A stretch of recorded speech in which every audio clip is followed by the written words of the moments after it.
ଜାମୁକୋଳି ଦେଖିଲେ ପିଲାଦିନର କଥା ମନେ ପଡ଼େ। ଆମେ ଭାଇ ଭଉଣୀ ସାଙ୍ଗସାଥୀମାନଙ୍କ ସହିତ ମିଶି ଖୁବ୍ ଜାମୁକୋଳି ଖାଉଥିଲୁ। ନିଜେ ନିଜେ ଗଛକୁ ଚଢ଼ି ଜାମୁକୋଳି ତୋଳିକି ଆମେ ଖାଉଥିଲୁ। ଏ ଜାମୁକୋଳି ସବୁ ମୁଁ ଧୋଇ ଦେଇକି ପରିଷ୍କାର କରିଦେଇଛି। ଦେଖନ୍ତୁ ସାଙ୍ଗମାନେ, ଆମେ ଏତେ ଜାମୁକୋଳି ଖାଉଥିଲୁ, ମାଙ୍କଡ଼ ଠାରୁ ବି ଅଧିକା ଜାମୁକୋଳି ବୋଧହୁଏ ଆମେମାନେ ଖାଇଯାଉଥିଲୁ। ଆଜି ଭାଇ ଭଉଣୀ ସମସ୍ତେ ବାହାରେ ଅଛନ୍ତି, ଶାଶୁଘରେ ମଧ୍ୟ ଜାମୁକୋଳି ଗଛ ନାହିଁ।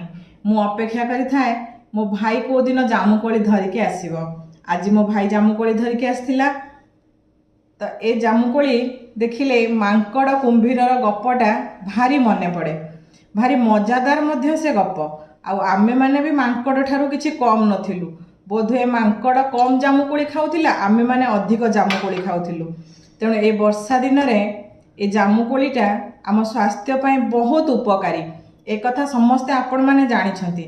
ତେଣୁ ମୁଁ ଆଉ ଖାଇପାରୁନି, କାହିଁକିନା ଘରେ କେହି ଜାମୁକୋଳି ଖାଇନାହାନ୍ତି। ତେଣୁ ମୋ ଖାଇବାଟା ପରେ। ତ ଆପଣମାନଙ୍କ ପାଇଁ ଏ ବର୍ଷା ଦିନର ଜାମୁକୋଳି